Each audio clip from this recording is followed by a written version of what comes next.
This is a Founding Media podcast.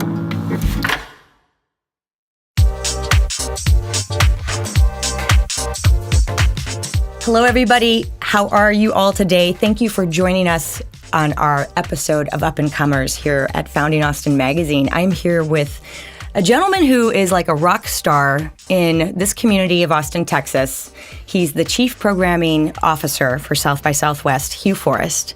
And I cannot thank you enough for joining us today on our show. Heather, thanks for inviting me on. Great to be here. I'm definitely not a rock star. I am a minor roadie in this whole show that happens in Austin. But however you want to describe me is fine. Well, you've got the jewelry, and you've kind of got the earring too. So and you got cool hair. Let's face it. Okay, I got 3 out of about 100 then. Well, you have been really and truly, I have been following your work for a long time, and I'm a big fan because what you've been doing to help lead South by on the programming level has just been pretty extraordinary. So I know you've got Thank you for the nice words. You're welcome. You've got a lot of folks out there who want to hear a lot more about South by this year and just your history with the organization. It's kind of a cultural phenomenon, and we're so proud to have it here in the city. I think for up-and-comers, we're here to learn about what has been happening at South by in the sense of how you've been launching these companies year after year with this festival. So tell us more about South by. For the people that may not know, is there anyone out there that doesn't know? And then what we got this year. There are many people who don't know. So South by Southwest started in 1987 as a music-only event. In the 3 decades since then, it only seems longer, we've morphed into covering film. We cover technology. We cover all kinds of things from food to fashion, sports, startups, government. So again, a lot of different so-called verticals, but the thing that is constant and was there in 1987 and is still very much here in 2019 is a strong focus on creativity. The mission statement of South by Southwest is helping creative people achieve their goals. The fact that it happens in what is a very, very creative city, Austin, and the fact that it happens in March when spring is happening and there's physical rebirth of plants, of flowers, it's getting greener. It just makes for a really cool combination. Wow, I never thought about it that way. It's kind of around Easter. That too. So, yeah, I guess, from our standpoint, we've been following a lot of the stories that have come out of South by as far as companies that have come and launched in this, in this festival over the years. And it's been going on for quite some time. I mean, I'd love to hear, just a kind of high-level recap of how you went from the original festival and then went into these different, I guess, sectors and started focusing more and more. You get into the interactive part of it and the tech and some of the stories that have come out of South by and some of the companies that have actually launched. Sure. Well, as I mentioned, we started as a music event in 1987. Music is still very, very much a big part of what we do, and a huge part of the creativity that's in Austin. In 1994, we added what was then a film event and what was then called multimedia. At that point, in the early to mid-90s, that was kind of state-of-the-art technology to call it multimedia. And if you remember then, we were doing CD-ROMs. That was kind of what most people knew.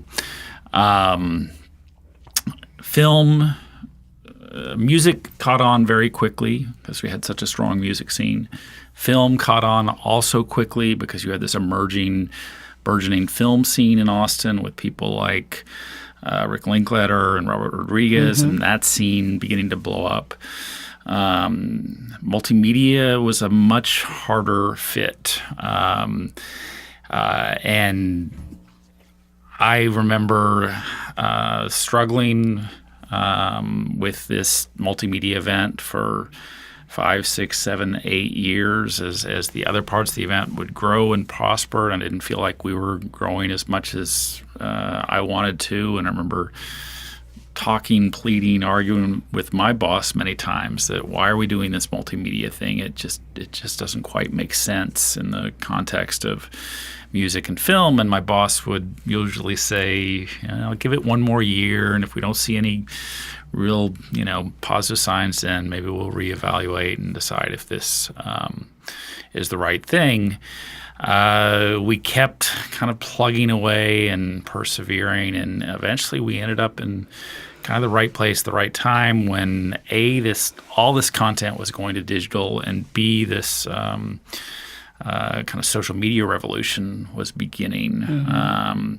We had a keynote in 2004 from a gentleman named Jonathan Abrams, who is the founder and CEO of Friendster, and that kind of kicked off a 10-year period where we were doing a lot of really innovative coverage of social media.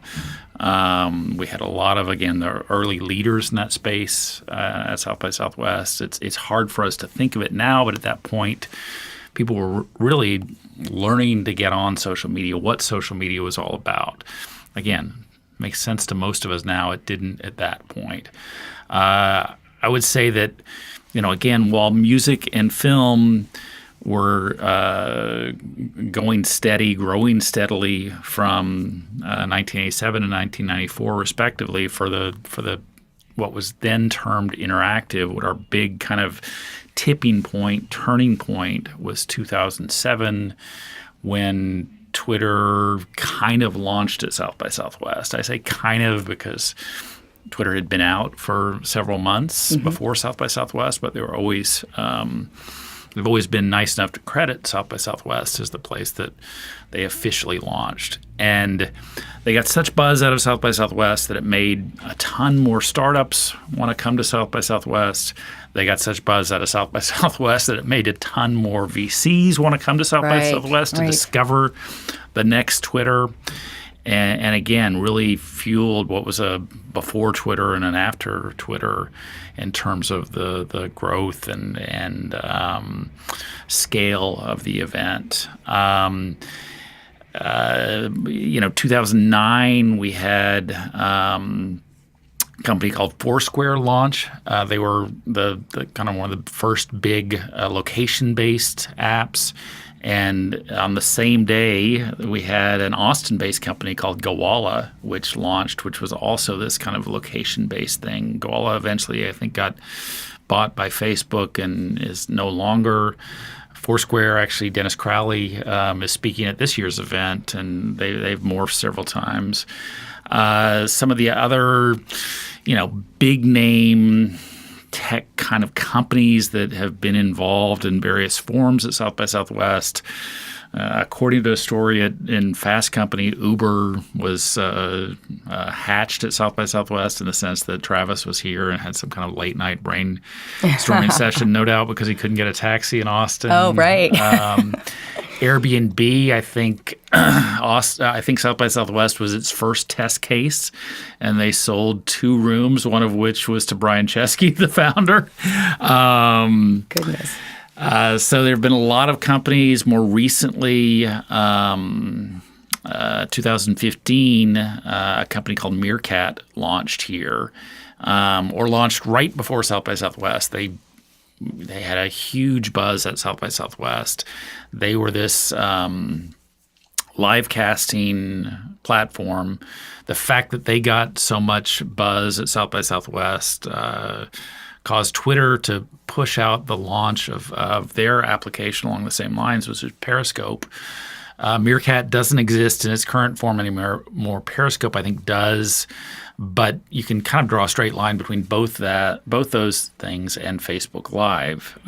So we've been lucky enough to be at the right place at the right time on a lot of these launches. The fact that you've got so many creative people coming to Austin during South by Southwest, so many innovators, so many early adopters makes it, very fertile ground for startups, very creative people to, see if their idea will work with the South by Southwest crowd, and if it will, it's a decent chance that it will work to a larger extent. So again, we've been very fortunate to be in the right place at the right time. I think the other kind of lesson there for founders, startup entrepreneurs, investors is just longevity. I mean, we've been doing this for a long, long time. And there were certainly many times where it just felt like, shouldn't we do something different? But it's that 10,000, 100,000 hour rule. You get better at something the longer you do it. And if you stick to it, you even if you don't quite know what you're doing, you find your community and get better at it, and are eventually able to have some success. And that's where we have been fortunate enough to be. So with all those stories, I think, one of the questions I have is how are these companies coming to South by? Are they coordinating with you in advance on activations? I mean, these are some trade secrets you may not want to talk about, but are they coming here specifically to aggressively launch within this demographic? Or are they coming here finding it working because they can do something on social media that actually does pick up? I'm just curious, like some case studies there. Well, I think it's a little bit of both. Some of the companies coordinate with us, some less so. We're always trying to get them to coordinate with us, but sometimes it doesn't happen. 2007, when Twitter had so much success at South by Southwest, they worked with us, although by where we are in 2018 and 2019, what they did seems very, very primitive. At that point, 2007, South by Southwest, the tech portion of South by Southwest was restricted to, I think, one wing of the convention center. And what Twitter did was, and we had no idea this would really work, but they worked with us to get a couple of what were then big screen TVs, and they broadcast the Twitter feed so people walking down the hallway would see this. And again, in 2019 standards, everyone's seen a Twitter feed before, but at that point you hadn't seen it at all. Right. And it's like, wow, that's really interesting. And I think another commonality here in terms of tech startups or startups that have made the most out of South by Southwest, that have really risen to the top, and gotten national and international attention, is there startups, services, apps, products, companies that help people digest South by Southwest. And why Twitter was such a perfect match for South by Southwest is that you have this crowd of people and you want to know where are my friends. And so someone was saying, I'm at eating breakfast at Las Manitas, or I'm going to a party at wherever the party was, and it was an early way that use case where people would say, wow, that's really interesting and valuable. They just broadcast. I mean, I didn't have to call them. I just saw what they did that. Now put that in the context of 2019. As smart as some of the people are who attend South by Southwest, I don't think anyone at that point had a vision or understanding or concept or whatever that 12 years from now the leader of the free world would be doing domestic or foreign policy using this system. Yeah. But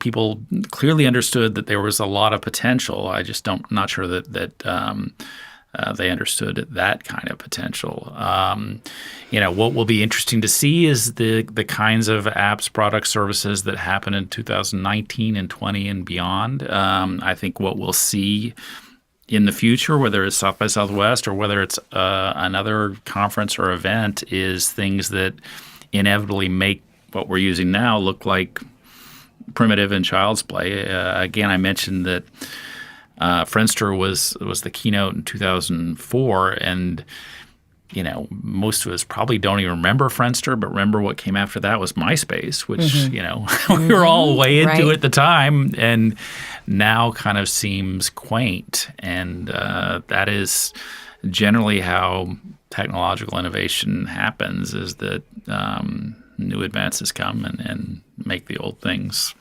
again not so relevant. There's, so that's like one aspect of Interactive that I think is an incredible story. And I'm fascinated by the topics that you guys continually cover during South by every year and the trends you see through the topics from year to year. Can you tell us more about some of the hot topics that are coming up this year and even in the last few years, which seem to be Well, we're able to pull a lot of our content in, our programming in, our ideas in via this interface called the South by Southwest Panel Picker, and it's a way for the community to be involved with our programming, to send in speaking ideas. While there are plenty of challenges with the panel picker, it has a lot of really does a lot of really positive things for us, not the least of which is just helping us detect kind of micro trends that, 2 years ago there was one panel proposal, one speaking proposal on voice activated technology. Now there's 100, and that makes where we are with voice activated technology, that makes total sense. But the first year that happened, something like that happened, you're going, wow, that's something that's about to break in this community. So again, helps us understand these trends in a way that we might not otherwise.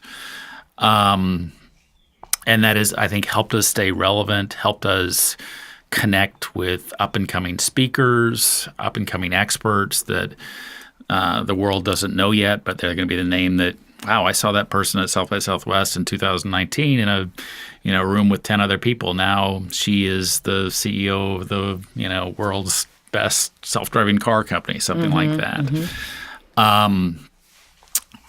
Flash forward to your question about 2019. We'll continue to see a lot of coverage of health and med tech at South by Southwest. South by Southwest, I say, is always a strong reflection of what is hot and trending in Austin. And with the new Dell Medical School, that the long tail from that means that there's more health tech, med tech, biotech companies moving to Austin, more expertise, more startups. We'll see more of that. Certainly a lot of stuff happening in the transportation space. From micro-mobility, meaning scooters, to self-driving cars, to flying cars, to next-generation trains, to the Hyperloop, to commercial spacecraft. All of that is certainly very, very interesting to our community. AI continues to be a big trend at South by Southwest. We've seen over the last 5 years that almost any session that covers artificial intelligence is very, very crowded. People are very interested in this. Some people are optimistic about this. A lot of people are apprehensive about this. But again, it's something that draws lots of people. I think what is very different about the 2019 event in terms of trends and themes is seeing how we reflect what is out there. And this theme, this trend of digital distrust, as Kara Swisher has termed it. Kara Swisher from Recode, who we recently announced as one of our keynotes for 2019, she calls it techlash, i.e. backlash against the tech industry. And this is, I think most directly related to what seems to have happened with the 2016 election and Facebook and hacking of our accounts and more and more of our understanding that that data we put out there is being used in ways that maybe we want to know more of and maybe we're not so happy with. So that digital distrust will be a pretty big theme at this year's event. It'll be interesting to see how that flavors conversations, how that winds its way into various panels and presentations and topics. I would also add, the underlying theme at South by Southwest is always creativity and convergence of these different industries. And I think that's one of the things that is really separates South by Southwest from a lot of other great events, is that not only do we have very, very creative people in the tech industry, we also have these film industry people who are coming in who are incredibly creative, who are creating new shorts, new documentaries, new feature films, sometimes that are related to technology, sometimes not. But again, incredibly creative people there. From the music side, the music festival, you got 2,000 bands coming into Austin from all over the U.S. and all across the world. And I think that's always one of the coolest things that happens at South by Southwest when creatives from one industry connect with creatives from another industry and realize that as much as the interface they work with or the tools they work with are slightly different, they have things that are in common. They can work together on the creative process. They can brainstorm new ideas. And again, that's what's one of the things that is most special about this event. Yeah, I mean, you seem to be bringing people in from all these different sectors, and it's wonderful to know that they're in this city at that time, and it's a great case study, like you said, for these companies that want to capture, this. It's a demographic. I mean, what is that demographic? I'm curious. What's the official on that? We've got, I think, our demographic that buys badges, that are registrants for South by Southwest, has gotten a little bit older over the last decade. And some of that is simply because the expense of attending the event has increased, whether that be the badge price or the price of getting a hotel room. That said, we still have a lot of younger developers, younger startups, new bands, new filmmakers coming to the event that provide a ton of energy. And that energy, I think, fuels the entire 9 days of South by Southwest. So to your question of demographic, maybe our average attendee is, 28, 30 years old. They are a mobile developer by day. They play in a band at night, and they're writing a novel on the weekends. Right. How's that? And I think increasingly we're seeing these people come in from outside the U.S. It is one of the few times in Austin, as a rule, that you will hear different languages on the street. You'll hear, Japanese, French, Spanish, German, and it's neat that so many people from across the world have now gotten that message that Austin's this great city for creativity. One of the really interesting things, and I know that you've got some personal context here, is that in 2018, and I think it looks like it'll be this way again in 2019, Japan overtook the United Kingdom as the biggest country, or the country with the biggest representation of registrants outside of the U.S. I mean, UK has kind of plateaued a little because of Brexit and because of some budgets being frozen in terms of travel to the U.S. or travel to other events. Meanwhile, Japan is growing a lot. Sony has had a big presence here the last few years.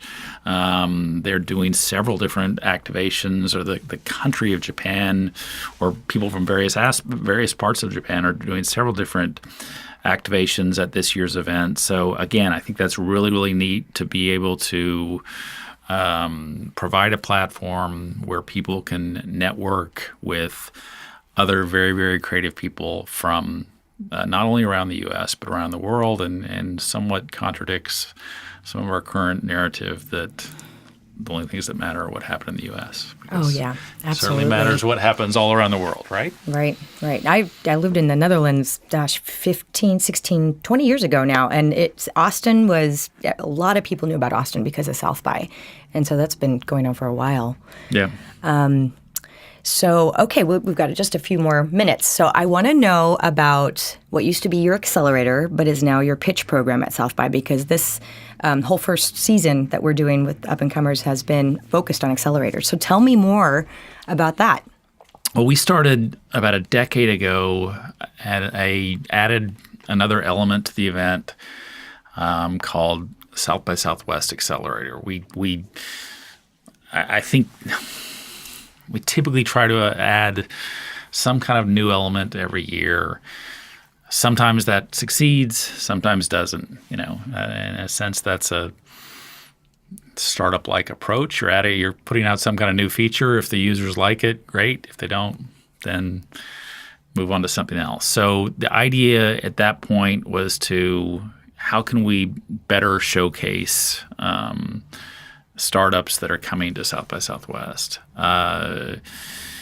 This year, we changed the name to South by Southwest Pitch, and that was simply because accelerator, given what most people know are accelerators at this point, really wasn't the right word for what we were doing. It was more a pitch competition as opposed to a program where people incubated for 2 months, 3 months, and got counseling and support. We've had roughly 500 startups go through this or be part of South by Southwest pitch over the last decade.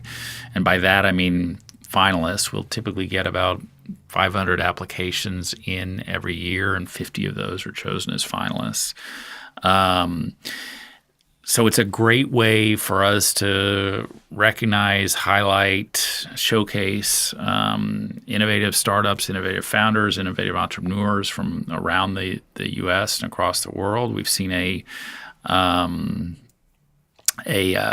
real research or a lot of international participation in this in South by Southwest pitch over the last few years, which again matches this continued growth in international attendees. What's interesting in the last 2 years is seeing more and more Austin startups make it into the finals. I think one of the things that got the most buzz at South by Southwest 2018 was this Austin company that does the 3D house printing. They were a finalists, or they won their category in South by Southwest pitch. They printed a house on site during the event, and again, it was something that really got a lot of press, and so reflective of more and more cool startups coming out of Austin, getting more national and international attention. That's great. I know you have a number of Austin companies in this year's pitch. When is the pitch event, and do you have to have a badge to attend? You have to have a badge to attend. The pitch event is Saturday, March 9th and Sunday, March 10th. There are 10 categories in pitch, so they're each time slot on March 9th and March 10th has a different category. One of the kind of cheats or hacks for pitch is to if you can't go to the individual category presentations, you go to the award show on Sunday night, where you can see the kind of best, the best in each category is recognized. And there's always a lot of energy at that award show, and great place to make connections, whether it's with the judges, who are often big-time VCs, or the startups that have won their individual category, or the startups who came in second or third or fourth in their category. Again, they're all quality things coming from around the U.S. and around the world, and it is one of the many things that adds so much life and energy and excitement to South by Southwest. That's great. Wow, that's an awesome opportunity. So I hope our listeners and viewers will check it out, take advantage of it in the future festival. So, well, we're going to wrap it up, and I just want to thank you for your time. It's been absolutely, thank you. Super great hearing all this history and the stories. It's very inspiring, and hopefully we'll be able to work with you for years to come. Wonderful. I hope so too. Thank you so much. Thank you. All right.